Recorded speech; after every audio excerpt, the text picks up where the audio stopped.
안녕하세요. 제가 이혼을 하게 된 지도 벌써 2년이란 시간이 지나 3년에 가까워지고 있네요. 아예 잊었다면 거짓말이겠지만 꽤 오랫동안 떠올리지 않고 있었는데 최근에 저의 이혼의 결정적인 원인이 되었던 전신회를 보게 되었는데 다시 이혼하던 순간이 떠오르더라고요. 그래서 하소연도 할 겸 해서 사연을 써봅니다. 긴 이야기가 될 수 있지만 한번 들어주시겠어요? 저와 남편의 첫 만남은 황당하기도 했고 웃기기도 했어요. 당시 맛집으로 유명했던 떡볶이집이 있었는데 남편과 전 그곳에서 처음 만났죠. 남편은 남편의 친구와 전 제 친구와 떡볶이집에 방문했고 친구와 단 한마디의 대화도 없이 떡볶이를 먹는 저에게 남편이 다가오더라고요. 다짜고짜 첫눈에 반했다며 전화번호를 달라고 휴대전화를 내미는데 얼마나 당황스러웠는지 몰라요. 제 입가에 떡볶이 국물이 묻은 것이 다 느껴지는데 그런 모습을 보고도 첫눈에 반했다니 이 남자도 정상적인 사람은 아니구나 싶더군요. 그러면서도 그 비정상적인 남편의 모습이 꽤 좋더라고요. 나의 추한 모습을 보고도 첫눈에 반했다는 남자. 부담스럽게 느껴지기보단 매력적으로 느껴지더라고요. 그래서 전 입을 가린 채 전화번호를 찍어주었고 연락을 주고받게 되었어요. 그렇게 저희는 가볍게 만나보며 3달간 서로를 알아보는 시간을 가졌고 그 후엔 자연스럽게 진행되었어요. 남들과 같이 불타는 연애 기간을 거쳐 결혼까지 하게 되었죠. 결혼 이야기가 오갈 당시 한 가지 걸리는 부분이 있었는데 그건 다름 아닌 남편의 가족관계 때문이었어요. 남편은 누나만 3명인 그야말로 아들 귀한 집에 막내 아들이라는 사실이 꽤 걸리더라고요. 이 세 문제는 시모가 아들 못 낳는 서러움이 컸던 터라 딸이든 아들이든 원하는 시기에 하나만 낳아서 잘 키우면 된다고 말해준 덕분에 안심이 되었지만 문제는 시모가 셋이나 된다는 것이었어요. 결혼하는 순간 시모가 1명이 아닌 3명이 될 것만 같은 그런 느낌적인 느낌이 쉽사리 사라지지 않더라고요. 제가 알게 모르게 걱정하는 눈치니 남편이 이렇게 말하더군요. 자기가 그렇게 걱정할 필요 없어. 누나들 다 시집가서 애 키우고 산다고 나한테 신경 쓸 겨를이 없거든. 다들 본인 가정 지키며 산다고 바빠. 전 이런 남편의 말을 믿고 결혼을 하게 되었고 남편의 말대로 신우들은 저희 부부에게 무관심에 가까울 정도로 관심이 없었어요. 그 흔한 안부 연락조차 없더군요. 가끔 제가 안부차 연락이라도 드리면 연락해준 건 정말 고마운데 앞으로는 굳이 이러지 않아도 된다며 저를 위해주셨고 전 오로지 부부 사이만 신경 쓰며 행복한 신혼생활을 즐기고 있었어요. 그렇게 행복한 4년이 지나고 잘 사는 줄만 알았던 둘째 신우이가 남편의 외도로 인해 갑작스럽게 이혼하게 되었고 새로운 둥지를 시댁에 틀게 되며 저희의 다툼은 시작되었어요. 이혼하고 돌아온 둘째 신우이는 전혀 다른 인격의 사람이 되어 있었고 그 예민함은 말로 할 수 없는 정도였죠. 가끔 시댁에 가는 날이면 저를 향한 안 입고 온 시선과 함께 어떻게 해서든 트집을 잡고 싶어 안달이 사람처럼 꼬투리를 잡기 시작하는데 정말 미칠 지경이었어요. 한날은 남편이 퇴근이 늦어져 예상했던 시간보다 시댁에 늦게 도착하게 되었고 엄연히 제 탓도 아닌데 저를 나무라기 시작하더라고요. 왜 이렇게 늦어? 집안에 제일 어린 것들 때문에 도대체 몇 명이나 밥도 못 먹고 기다리는 거야? 아, 죄송해요. 많이 시장하시죠? 이 사람이 생각보다 퇴근이 늦어지는 바람에 조금 늦었네요. 그걸 변명이라고 해? 그러면 올케라도 먼저 와서 어른들 식사 준비를 했어야지. 이게 뭐야? 올케가 늦는 바람에 내가 식사 준비 다 했잖아. 혹시 올케 일부러 늦은 거 아니야? 일하기 싫어서? 아니에요, 형님. 이 사람한테 물어보세요. 정말 이 사람이 금방 마친다고 해서 기다렸는데 생각보다 지체되는 바람에 늦은 거예요. 전 억울함을 토해내며 남편을 향해 얼른 돕지 않고 모아내는 눈빛을 보냈고 이런 제 마음을 알아챈 남편이 제 말에 동의를 하며 제 편을 들어주더라고요. 비록 그 동맹은 길지 않았지만요. 아니야, 누나. 나영이는 진짜 나 퇴근하기 전부터 회사 앞에 와서 기다렸는데 내가 갑자기 일이 생겨서 늦었어. 갑자기 생긴 일이라 나영이한테 연락해줄 틈도 없었고 그래서 나영이는 그저 기다릴 수밖에 없는 상황이었어. 어머, 얘 봐라. 너 꼴에 지금 네 와이프 편을 드는 거니? 이혼한 누나 앞에서 참 잘하는 짓이다. 아니, 누나, 그게 아니라 나는 그냥 누나가 오해하고 있길래 우리 상황은 그랬다고 설명해주는 거야. 그래? 그러면 알겠어. 자칫하면 나 서운할 뻔했잖아. 그건 그렇고 다음부턴 아예 따로 와. 그럼 늦을 일도 없을 거 아니야. 형님, 저 회사에서 여기까지 오려면 버스 2번이나 갈아타야 해요. 그게 왜? 내가 갈아타는 것도 아닌데 내가 그것까지 신경 써야 해? 순간적으로 전 제 귀를 의심했습니다. 이 무슨 이기적인데 싹수까지 없는 말인가요? 이럴 때야말로 남편이 나서 한 소리를 해줘야 하는 타이밍인데 남편 놈은 누나에게 핀잔 한 번 얻어먹었다고 저와 눈도 마주치지 않으며 온몸으로 이 상황을 회피하고 있더군요. 아니, 형님, 무슨 말을 그렇게 섭섭하게 하세요? 내 말이 뭐? 내 말이 틀렸어? 형님 말대로라면 형님이 음식을 하든 말든 제가 하는 것도 아닌데 남편 차 타면 편하게 올 수 있는 시댁을 왜 제가 버스를 2번씩이나 갈아타면서 일찍 와야 해요? 그렇지 않나요? 뭐야? 그야 당연히 올케가 며느리니까 일찍 와서 어른들 식사 준비해야 할 거 아니야. 그렇게 치면 며느리보다 자식이 자기 부모님 먹을 음식 준비해야 하는 게 더 당연한 거 아닌가요? 효도를 해도 며느리보다 자식이 더 해야죠. 뼈를 깎아가며 키우는 건 며느리가 아니라 자식이잖아요. 시누이는 논리에서 밀린다 싶으니 막무가내로 소리를 지르며 밀어붙이기 시작했고 저 역시 그간 쌓인 게 많았던 터라 물러서지 않고 맞섰어요. 야, 너 말 다 했어? 어디서 말대꾸야 말대꾸가? 야라니, 아무리 감정이 많이 상한 상태라고 해도 말은 좀 가려가면서 하시죠? 왜? 야라고 하면 안 돼? 너 나보다 나이도 어리잖아. 말이 아다르고 어다른 건데 굳이 반말하면서까지 제 기분 상하게 말할 필요는 없다는 말을 한 거예요. 지금 나 가르쳐? 네가 뭔데 나한테 이래라 저래라야? 형님이 다른 사람한텐 그런 식으로 말한다면 저도 상관하지 않죠. 저 하나 먹고 살기도 바빠 죽겠는데 미쳤다고 제가 상관하겠어요? 그런데 지금은 형님이 저한테 그런 말을 했고 제 기분이 나빴으니 충분히 말할 수 있는 상황이죠. 제가 당사자니까요. 한마디도 지지 않고 자신의 누나한테 말대답하는 제 꼴이 보기 싫은 것인지 남편은 버럭 화를 내며 시누이 편을 들더라고요. 당신 지금 누나한테 이게 무슨 말버릇이야? 당장 누나한테 사과하지 못해? 전 너무 황당해 코웃음만 나오더군요. 남편은 저에게 사과를 강요했고 전 그런 남편의 말을 무시한 채 시댁에서 머물 때 쓰는 저희 방으로 들어가 버렸습니다. 뒤이어 남편이 따라 들어오고 자신이 생각해도 너무했다 싶었는지 늘 하던 식상한 멘트를 날리기 시작하더라고요. 당신도 잘 알잖아. 내가 말은 그렇게 해도 당신 편이라는 걸. 요즘 누나가 상황이 그렇다 보니까 좀 많이 예민해. 당신도 알다시피 누나가 원래 그런 사람은 아니었잖아. 그러니까 당신이 조금만 이해해줘. 이 시기만 지나면 곧 괜찮아질 거야. 응? 남편의 말을 듣고 있자니 짜증이 확 솟구치더군요. 그런 게 어디 있어?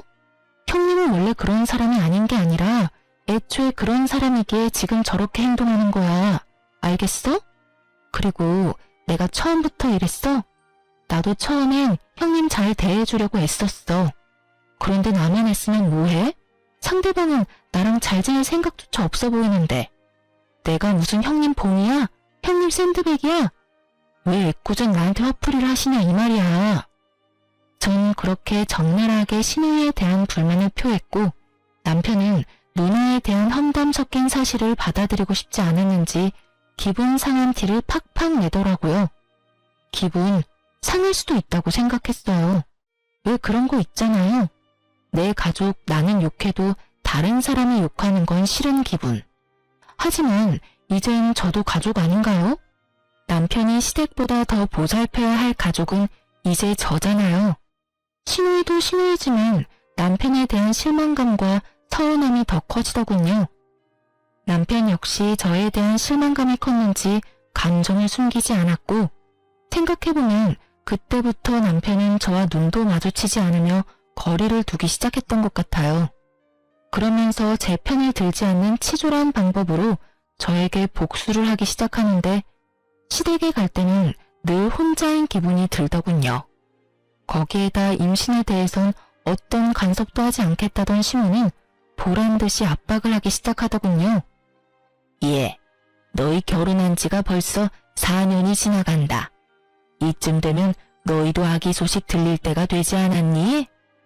아, 그렇긴 한데 그게 생각보다 쉽진 않네요.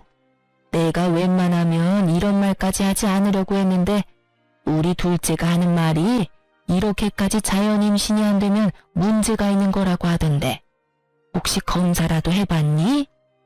시모가 말하는 둘째는 시누이가 확실했고 갑자기 왜 이런 말을 하나 싶었더니 시누이의 입김이 작용한 것이 분명해 보이더군요. 누구의 입김이 작용했든 늦어지는 것은 맞는 말이기에 참고 넘어가려고 했는데 시모는 임신이 되지 않는 것을 오로지 저의 탓으로만 돌리고 있더라고요. 아니요, 그렇지 않아도 남편이랑 이야기해봤는데 이번 달은 바빠서 안 되고 다음 달쯤에 같이 병원 가보기로 했어요. 뭐? 우리 아들이 병원을 왜 가니? 우리 아들은 문제없어 얘. 둘째 이야기 들어보니까 그런 건 여자 쪽에 문제가 있을 가능성이 높다고 하더라. 괜히 바쁜 애 괴롭히지 말고 가려거든 혼자 가. 알겠니? 참 할 말이 없더라고요. 시누이가 의사도 아니고 그런 쪽으론 책 한 장 본 적 없는 백수인데 그 말을 왜 그리도 신뢰하는 것인지 알 순 없었지만 입대봤자 말만 길어질 것 같아 그냥 웃으며 저희가 알아서 한다고 해버리곤 자리를 피해버렸어요. 상황이 이렇게 되자 전 스트레스가 극에 달했고 시댁만 피할 수 있다면 북극이든 남극이든 어디든 도망가고 싶은 심정이었어요. 하지만 저의 이런 바람과는 달리 시누이들이 정한 가족 모임의 날은 다가왔고 전 하는 수 없이 시댁으로 향했어요. 원래 계획대로라면 외식을 하기로 했었지만 고등학생인 첫째, 셋째 형님의 자녀들이 시험 기간에 맞물리며 자식 뒷바라지를 해야 한다며 모임에 오지 못하게 되었고 일이 그렇게 되자 문제의 둘째 시누이가 그냥 집에서 밥이나 먹자고 해버린 것이었죠. 자신이 할 것도 아니면서 집에서 하자는 시누이도 미웠지만 생각지도 않고 알겠다고 답하는 남편놈이 더 미웠습니다. 그렇게 전 시댁에 도착했고 시누이는 저를 또 괴롭힐 요량으로 외출도 하지 않고 저를 기다리고 있더군요. 이미 그땐 시누이와의 사이가 틀어질 대로 틀어진 터라 간단한 인사만 하고선 주방으로 향했어요. 앞치마를 메고 요리를 시작하는데 잠이 쏟아지더군요. 그때 전 회사를 그만두고 아동복 가게를 창업하기 위해 밤낮 없이 이리저리 알아보고 다니느라 잠자는 1분의 시간도 아까웠던 시기였기에 그날 역시 잠이 너무 부족했어요. 그렇게 저도 모르게 하품이 나와버렸고 그 모습을 본 시누이가 마스크를 챙겨오더니 저에게 확 던지며 저를 쥐잡듯이 잡기 시작하더군요. 이거 끼고 해. 그렇게 입 벌리고 하다가 침이라도 흐르면 어쩔 거야? 올케는 왜 그렇게 조심성이 없어? 결혼한 지 4년 정도 됐으면 이 정도는 알아서 준비해야 하는 거 아니야? 아니 형님, 졸려서 하품한 건데 그것도 못하나요? 그리고 제가 하품하면서 침을 흘렸어요? 아니면 침을 뱉었어요? 심지어 천장 보면서 하품했어요, 저. 그게 그렇게나 잘못한 일인가요? 올케, 정말 몰라서 물어? 어른들 드실 요리하면서 하품하는 자체가 더러운 행동인 거야. 알겠어? 오늘은 아쉬운 대로 이 마스크 쓰고 하고 다음부턴 주방에서 쓰는 투명 위생 마스크 사와서 그거 쓰고 해. 알겠어? 이 무슨 말도 안 되는 소리인가요? 시댁이 무슨 대기업 구내식당도 아니고 재채기도 아니고 제가 무슨 병균도 아니고 하품 한 번 했다고 마스크까지 끼라뇨. 뭐 청결을 위해서 마스크쯤 낄 순 있다고 생각해요.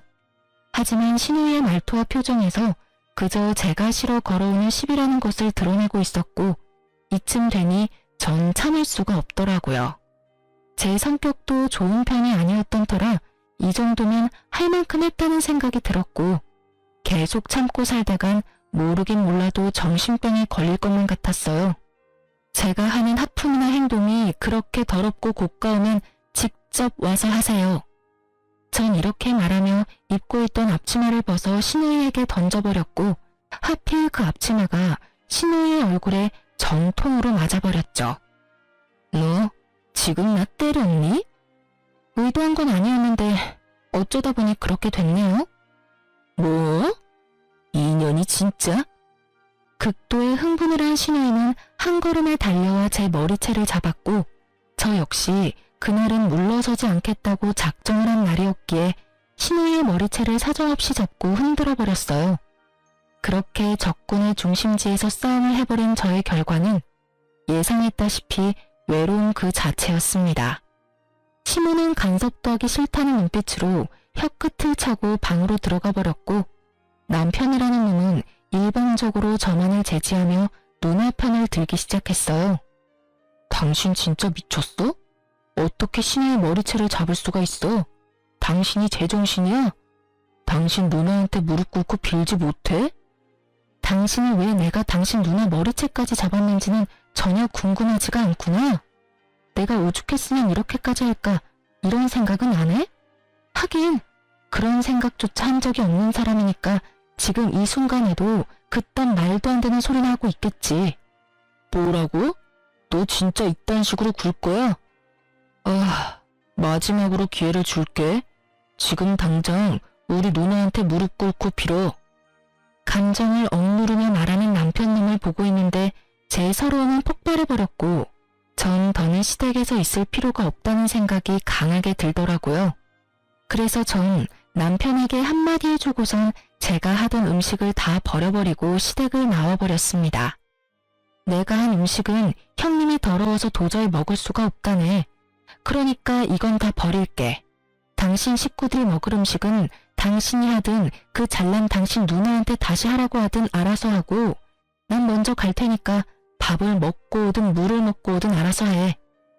그렇게 전 집으로 돌아와 버렸고 내심 남편을 기다리고 있는 제 모습을 발견했어요. 얼마나 한심하던지. 그런 꼴을 당하고도 남편을 기다리는 내 모습이라 생각보다 참 비참한 일이었어요. 기다리지 말아야지 하면서도 다시 기다리게 되고 그렇게 얼마나 시간이 흘렀을까요?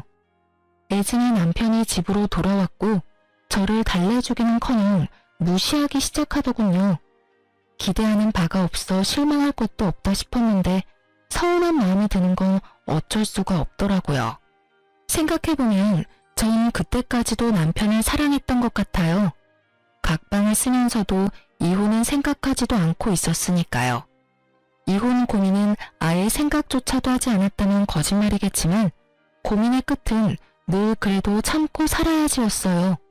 그렇게 각방과 함께 무건수행하는 날들은 길어지고 있었고 화장실조차 따로 쓰고 있었어요. 남편은 거실, 저는 안방에 있는 화장실을 쓰고 있었죠. 그러던 어느 날 남편이 쓰던 화장실 변기가 고장이 났고 하는 수 없이 제 화장실을 함께 쓰게 되었어요. 남편은 평소 화장실에 휴대전화를 가지고 가 오랫동안 앉아있는 것이 버릇이었는데 그날 역시 화장실로 들어간 남편은 출근 시간이 촉박해지자 허겁지겁 준비하고선 급히 집에서 나가더군요. 남편이 나간 후 저 역시 씻기 위해 화장실로 들어갔고 선반 위엔 남편이 깜빡하고 두고 간 남편의 휴대전화가 덩그러니 올려져 있더라고요. 전 남편이 현재 쓰고 있는 방에다 가져다 둬야겠다고 생각했고 휴대전화를 들어 올리는 찰나 전화가 오더군요. 주대리. 액정에 보이는 것은 주대리였어요. 순간적으로 드는 생각이 출근한 남편이 휴대전화가 없음을 알고 주대리의 휴대폰을 빌려 전화했구나 싶었죠. 전 그렇게 아무런 의심도 없이 전화를 받았지만 생각했던 남편의 목소리가 아니었죠. 아니, 정확히 말하자면 상대방이 아무 말을 안 하더군요. 쎄한 마음이 들어 다시 한번 누구냐며 말을 꺼냈어요. 여보세요? 여보세요? 말씀하세요. 저 이 휴대전화 주인 아내 되는 사람인데요. 저희 남편이 휴대전화를 두고 갔는데 알고 전화하신 거 아니에요? 아, 아니에요. 전화를 잘못 건 것 같네요. 그렇게 전화가 끊겼는데 이상하더라고요.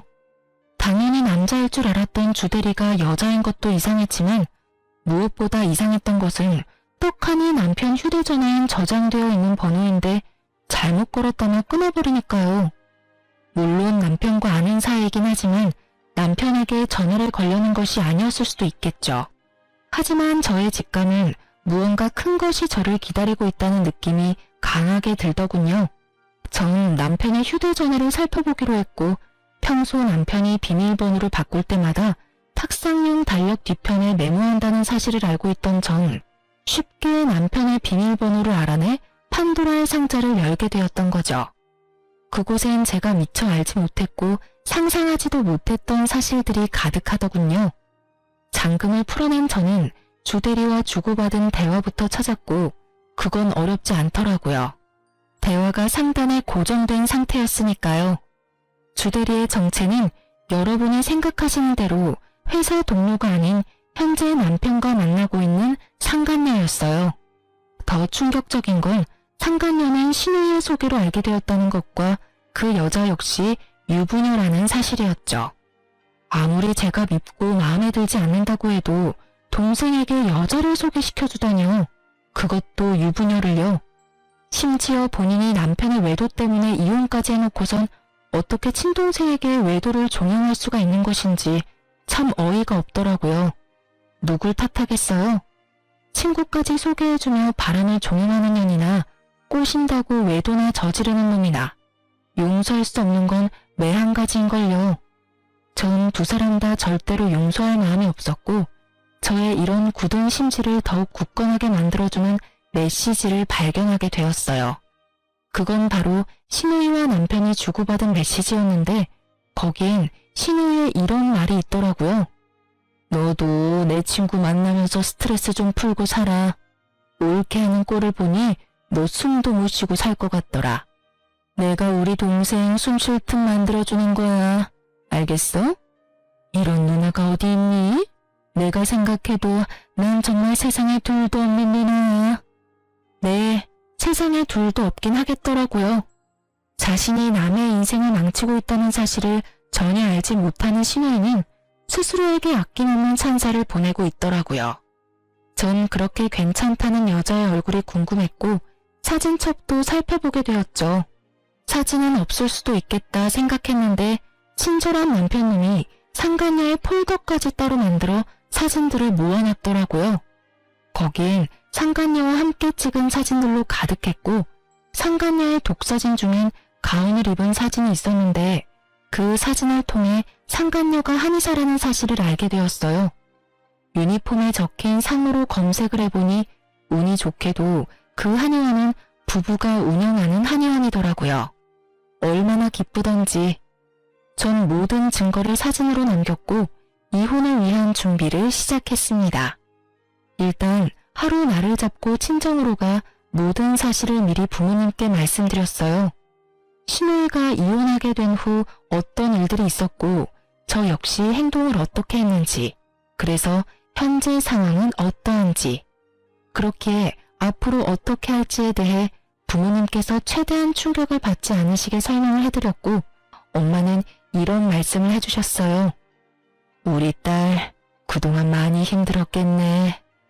엄마랑 아빠는 상황이 어찌 되었든 간에 네 뜻을 존중해. 말이야 바른 말이라고 네 인생 네가 살지 우리가 살아주는 건 아니잖아. 그러니까 우린 신경 쓰지 말고 네 뜻대로 해. 네가 하고 싶은 대로 하면 엄마랑 아빠는 네 뒤에서 아낌없이 응원해줄게. 알겠지?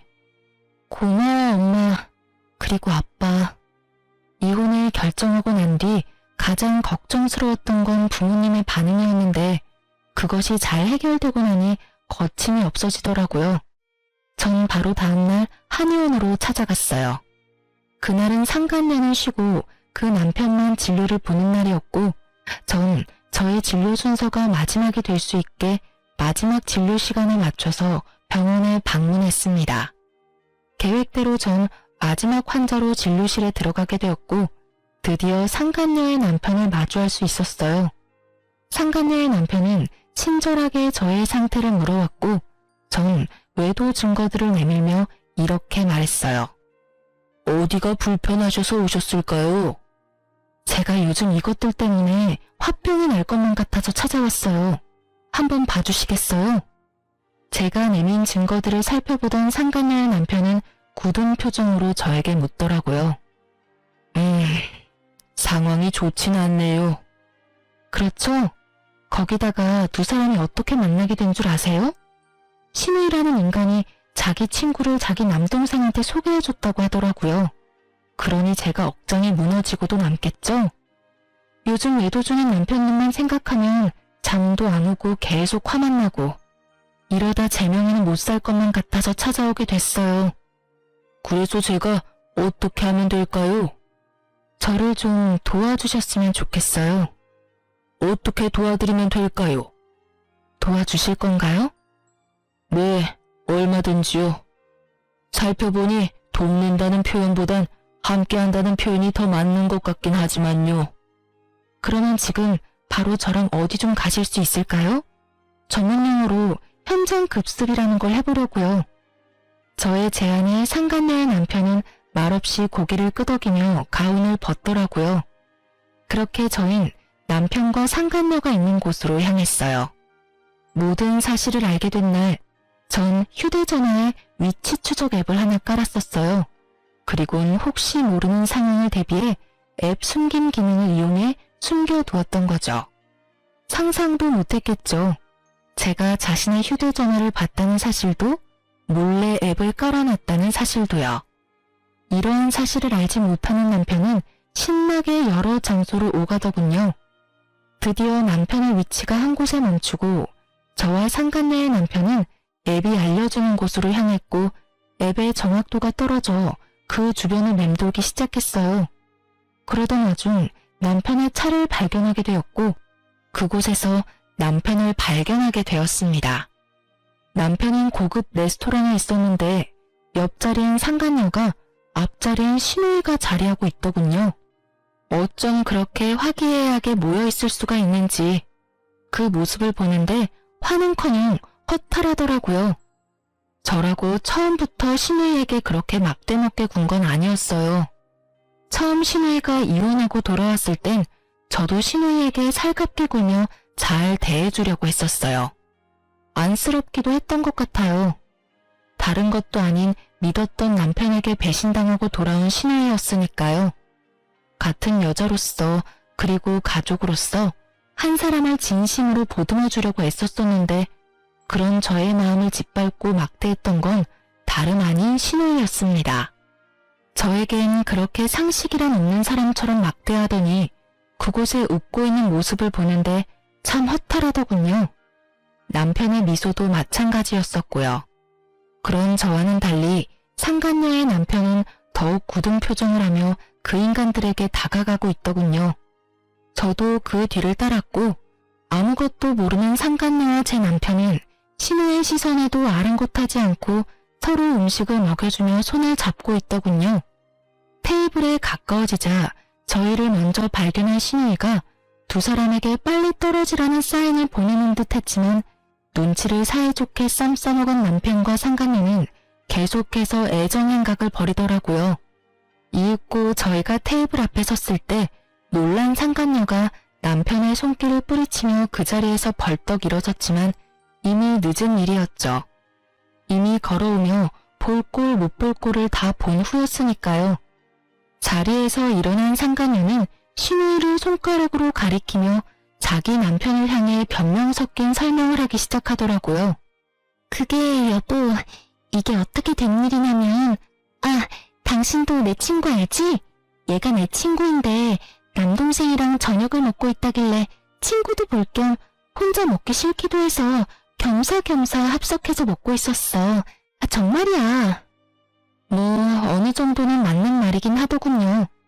두 사람이 남매 사이가 맞긴 하니까요. 상간녀의 되지도 않는 변명을 듣던 상간녀의 남편은 낮게 깔린 목소리로 말했어요. 넌 내가 병신으로 보이니? 뻔뻔하게 거짓말 좀 그만해. 서로 음식도 먹여주고 손도 주물럭거리면서 좋아 죽는 거 내가 다 봤어. 난 당신이 그런 식으로도 웃을 수 있는 사람인 건 또 몰랐네. 그렇게 행복했으면 진작 말하지 그랬어. 그러면 내가 미련 없이 놔줬을 텐데 말이야. 낮게 깔려 감정도 없는 그 목소리가 더욱 무섭게 느껴지더라고요. 상간녀 역시 그러했는지 그 자리에서 무릎을 꿇더니 애원하기 시작하더군요. 아니야 여보, 왜 그렇게 무서운 말을 해. 난 당신밖에 없어. 난 당신 옆에 있어야 비로소 행복하다는 거 당신이 더 잘 알잖아. 글쎄, 나도 그런 줄 알고 살았는데 오늘 내가 보고 들은 건 내가 이때껏 알았던 사실과는 좀 상반되더라고. 뭘 보고 뭘 들었든 내가 다 설명할 수 있어. 정말이야 여보. 제발 내 말 좀 들어줘. 나한테 한 번만 더 기회를 줘. 아니야. 대화할 필요도 없고 기회를 줄 생각도 없어. 그냥 그 남자랑 살아. 그게 나를 위한 일이니까. 깔끔하게 이혼하고 한의원에도 출근하지 마. 어차피 당신 환자라고 해봤자 얼마 되지도 않는데 쉬면 감 잃을까봐 굳이 진료 보라고 한 거였으니까 이왕 이렇게 된 김에 그 좋아 죽는 남자랑 사랑놀이나 하면서 푹 쉬어. 짐은 다 싸서 친정으로 보내줄 테니까 집에도 올 필요 없어. 그럼 가볼게. 상간녀의 남편은 하고 싶은 말은 다 한 듯 저에게 연락한다는 말을 남기고 자리를 떠버렸고 상간녀 역시 남편의 뒤를 따라 나가더라고요. 남편은 그제야 저에게 무릎을 꿇고 빌기 시작하더군요. 여보, 내가 잘못했어. 내가 미쳤었나 봐. 처음엔 그냥 친한 누나 동생으로 지냈는데 그게 어쩌다 보니 이렇게 됐어. 그게 정말 실수야. 남편이라고 무슨 할 말이 있겠어요? 그냥 분위기상 빌기는 해야겠고 변명이라는 것도 해야 하니 아무 말이나 짓거린다는 느낌밖에 들지 않더라고요. 그렇지 않아도 이 상황이 유쾌하지 않은데 더 유쾌하지 않은 말이 신우이의 입을 통해 나오기 시작하더라고요. 넌 무슨 큰 죄를 지었다고 무릎까지 꿇어? 네가 잘못한 게 뭐 있다고? 잘못은 너보다 올케한테 있지. 그렇지 않아 올케? 입으로 뱉는다고 다 말이 아닐 텐데 이것도 말이라고 짓거리는 신우이를 보고 있는데 참 기가 막히더군요. 계속 해보세요. 어디까지 헛소리 하나 드러나 보게요. 말이나 바른 말이라고. 그렇잖아. 올케가 내 동생 키를 얼마나 죽였어? 뻑하면 눈치 주고 잔소리하고. 그것뿐이야? 시댁하고 잘 지내보려는 노력도 하지 않고 말대꾸나 꼬박꼬박 하지를 않나? 신의 머리채를 잡지 않나? 올케가 그딴 식으로 구니까 얘가 바람을 안 피우고 배기겠어? 아, 그런가요? 그래. 그리고 이제 와서 하는 말인데 애초에 두 사람 어울리진 않았지. 우리 동생은 좋은 대학 졸업해서 대기업 다니고 있는데 지금 올케는 뭐 백수잖아. 남편 돈 받아서 편하게 사는 백수. 동생아, 이참에 그냥 이혼해. 일도 이렇게 됐고 너 어차피 올케하고 잘 살긴 글렀어. 깔끔하게 이혼하고 내 친구랑 연애나 하면서 살아. 한의사, 얼마나 좋아? 연애까지 하다가 결혼까지 하면 더할 나위 없이 좋고. 저도요, 좋은 대학에 좋은 회사 다녔어요. 비록 지금은 꿈을 위해 회사를 그만두고 창업을 알아보고 있긴 하지만 생활비도 빠지지 않고 내고 있고요. 물론 창업 준비도 제가 이제껏 모은 돈으로 하고 있어요. 그런데 제가 왜 시댁에 빌붙어 살면서 일도 하지 않고 생활비조차 내지 않는 신우이에게 이딴 말이나 들어야 하는지 모르겠더군요. 어디까지 하나 들어보려고 했는데 할 수 있는 헛소리는 다 들은 것 같고 참고 더 들어줄 수도 없었기에 저 역시 참았던 말을 쏟아내 주었어요. 정말 궁금해서 물어보는 건데 형님도 남편 기죽이고 눈치 주고 해서 형님 남편이 바람 피웠어요? 그래서 이혼까지 당했고요. 뭐야? 너 말 다 했어? 다 했겠냐? 아직 한참 남았으니까 할 말 있으면 그때 해.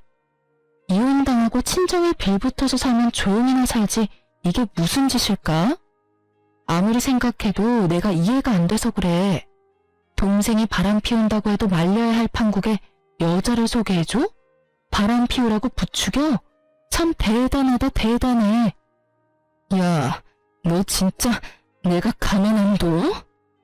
나는 뭐 널 가만두고 싶어서 가만히 있는 줄 알아? 그 입으로 나오는 한마디 한마디가 워낙 다 개차반이라 내가 대꾸할 가치를 못 느껴서 가만히 있었어. 그런데 하는 짓도 쓰레기이니 내가 널 어떻게 해야 할지 모르겠다니까? 야!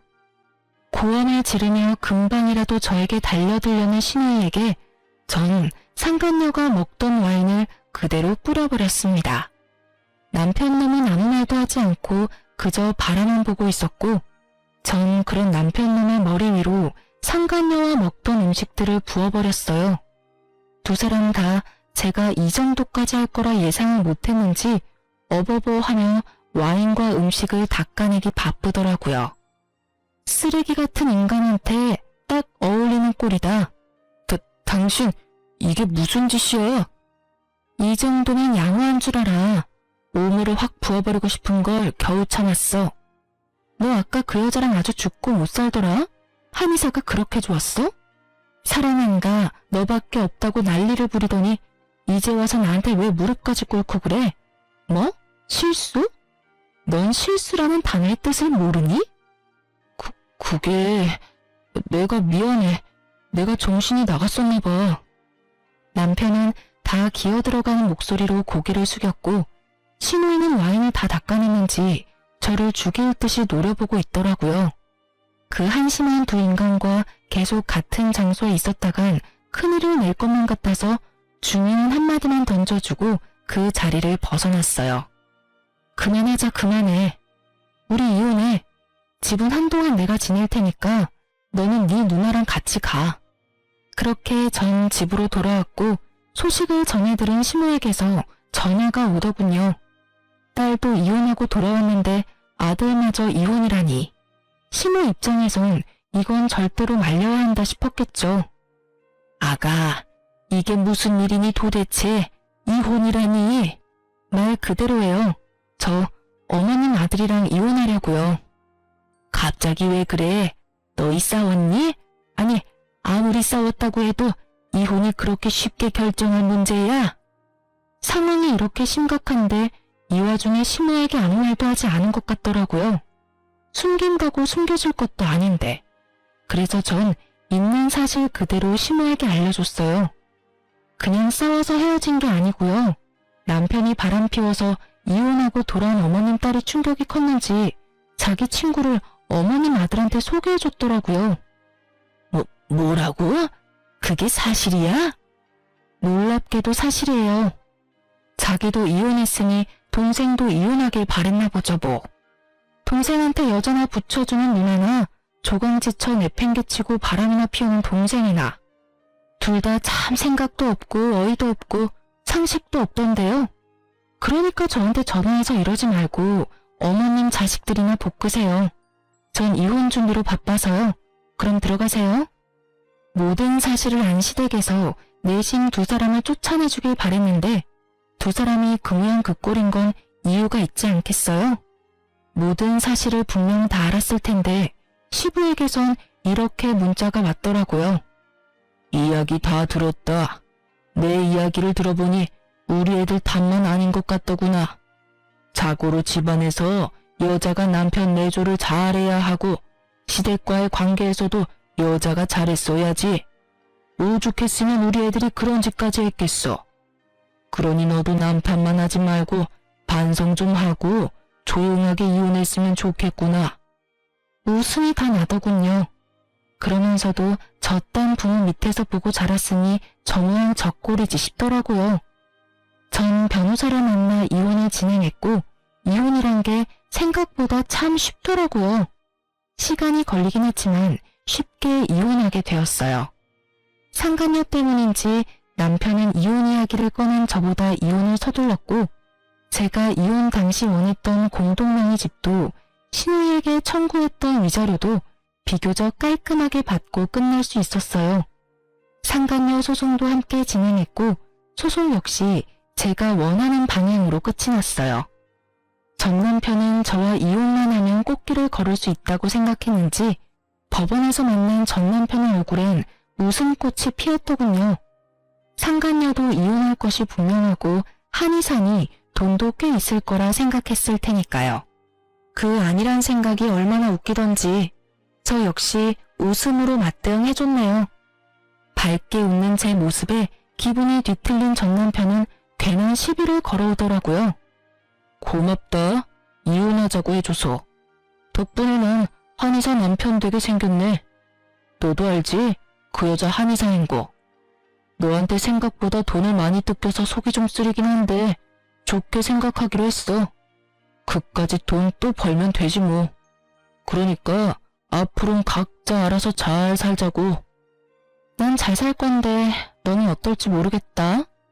어쨌든 무은을 빌도록 해볼게. 그게 진심에서 우러나온 마음은 아니겠지만 말이야.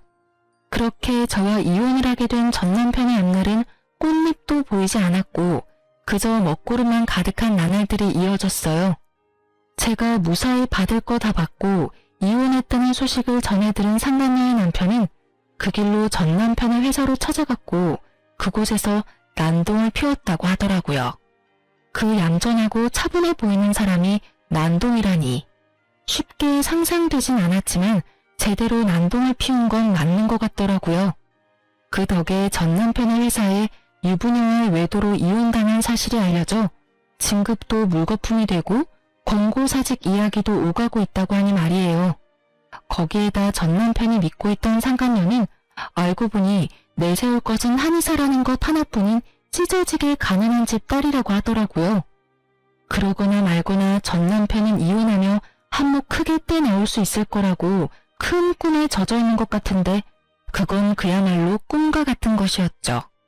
가난한 집 딸은 시집을 갈 때 맨몸으로 시집을 가게 되었고 그런 상간녀를 너무 사랑한 상간녀의 남편이 집안의 반대에도 불구하고 결혼을 진행했다고 하더군요. 1년도 채 되지 않는 짧은 결혼 생활에 나눌 수 있는 재산은 없었고 상간녀가 누리고 있던 집, 차, 심지어 한의원까지 전부 남편의 명의였기에 상간녀는 그야말로 한의사라는 타이틀 하나만을 가지고 맨몸으로 이혼을 당했다고 하더라고요. 그나마 있던 돈도 저에게 위자료로 주었으니 알거지나 마찬가지였죠. 이제 남은 건 한의사라는 타이틀이었는데 그마저도 쓸모없게 돼버렸지 뭐예요? 그 업계에 상간녀의 전 남편이 이혼했다는 소식과 함께 상간녀가 얼마나 추악한 짓을 하고 돌아다녀 이혼당하게 되었는지까지 소문이 다 나버렸다고 하니까요. 아마 한동안 취업은 어려울 것이라고 하더군요. 남편도 상간녀도 가진 것이 없으니 개업은 더욱 힘든 일이겠죠? 전 준비하던 아동복 매장을 개업해서 잘 지내고 있어요. 운 좋게도 맘카페에 소문이 좋게 나서 매출이 꾸준하게 상승하고 있어요. 사연 처음에 말씀드렸다시피 전 신우이를 마주하게 된 것은 이 아동복 매장이었는데요. 글쎄 전 신우이가 아이 옷을 사러 왔더라고요. 제가 알기론 전 신우이의 아이는 아동복을 입을 나이가 아닐 뿐더러 자기 배 아파서 낳은 자식도 버리고 이혼한 여자가 애 옷을 살 리가 없을 텐데 이상했어요. 혹시 제가 매장을 열었다는 소식을 듣고 난동을 부리러 왔나 생각하던 찰나 전 신우이의 일행을 발견하게 됐어요. 그 일행의 정체가 누구냐면 말이죠. 놀라지 마세요. 글쎄 전 신우이의 신우이들이더라고요. 그것도 3명이요. 얼마나 웃었는지 몰라요. 저를 그렇게나 죽으라고 괴롭히더니 꼴에 재우는 집이 신우이가 3명인 집이라니. 운명이란 게 참 얄궂지 않나요? 어쨌든 전 신우이의 그 당당하다 못해 짝수 없는 모습은 온데간데 없고 신우이들에게 모진 핍박과 홀대를 당하고 있더라고요. 얼마나 혹독한지. 순간 불쌍하다는 생각이 들 뻔했지 뭐예요? 저를 발견한 전 신우이는 애써 저를 회피했지만 전 일부러 그 근처로 가 옷을 골라주기도 하며 전 신우이 곁을 떠나지 않았어요. 살펴보니 짐이 꽤 많던데 그조차도 전 신우이 손에 다 들려있더라고요. 옳게 똑바로 좀 들어. 혹시나 해서 하는 말인데 바닥에 내려놓을 생각도 하지 마. 그거 다 비싼 거야. 올케가 변상할 수 있는 그런 가격대가 아니라고. 그러니까 언니, 내 짐도 잘 챙기고 있죠? 그 화장품 자칫하면 망가진다고요. 혹시나 망가지면 난 가족이고 뭐고 없어요? 언니가 다 물어내야 한다고요. 아 맞다, 올케 식당 예약은 했지? 거기 예약 안 하면 자리도 없어. 오늘은 꼭 스시 먹고 싶은데 했지? 아 형님, 그게 제가 깜빡했어요. 어떻게 하죠? 그걸 나한테 물으면 어떡해. 내가 분명 잊지 말고 예약하라고 했잖아. 올케는 머리가 나빠? 아니 아무리 머리가 나쁘다고 해도 그 쉬운 일도 못하면 어떡해? 아 정말 짜증나. 꼴도 보기 싫으니까 떨어져서 따라와. 그러게 내가 격 떨어진 애랑 결혼하면 안 된다고 그렇게 말렸는데 초혼도 아니고 이혼이야 뭐가 좋다고 결혼까지 해서는. 아 짜증나. 떨어지라니까. 내 말 안 들려? 죄송해요 형님. 그렇게 전 신우이는 구석진 곳으로 가 고개를 숙이고 있더라고요. 정말 그 모습을 보는데 제가 사람을 착각했나 하는 생각마저 들더군요. 새 여자는 쇼핑을 마쳤는지 계산대 앞으로 왔고 저는 저희 가게에서 제일 잘 나가는 양말과 손수건을 챙겨주며 새 여자에게 이렇게 말했어요. 여러모로 고생이 많으시네요. 앞으로도 수고해주세요. 화이팅입니다. 시집살이 시키는 것도 고생이 많고 앞으로도 잘 부탁한다는 뜻이었어요. 제 말에 의아해하던 새 여자는 의아함도 잠시 저에게 친절하다면서 칭찬을 하며 감사하단 말을 전한 후 선물을 챙겨 나가더군요. 그 뒤를 대역 죄인처럼 쫓아가는 전 신우의 뒷모습을 보고 있는데 정말 10년 묵은 채증이 내려가는 기분이더라고요. 모든 사실이 밝혀지고 난 후에도 미안하단 사과도 한마디 없이 당당한 전 신우의 모습에 우라가 치밀어 올랐는데 그 우라가 한 방에 쑥 하고 내려가더군요. 그렇게 떠난 전 신우이는 다시 가게를 찾아오거나 하는 그런 일은 없었어요. 그 성정에 반성이라는 걸 했을 리는 없고 그딴 꼴을 보였으니 부끄럽기도 했겠죠. 전 요즘 바쁘게 살고 있어요. 오직 오프라인으로만 진행하고 있던 일을 이제 온라인 스토어도 함께 진행해 볼 예정이에요. 여기저기 살펴보니까 라이브 방송도 많이들 하시는 것 같아 시간 날 때마다 공부하고 있답니다. 제가 열심히 하는 만큼 결과가 따라와 주겠죠? 바쁘긴 하지만 하루하루가 참 보람차고 행복하네요. 이로써 저의 긴 사연도 끝이 났어요. 긴 사연 들어주신 여러분 감사합니다.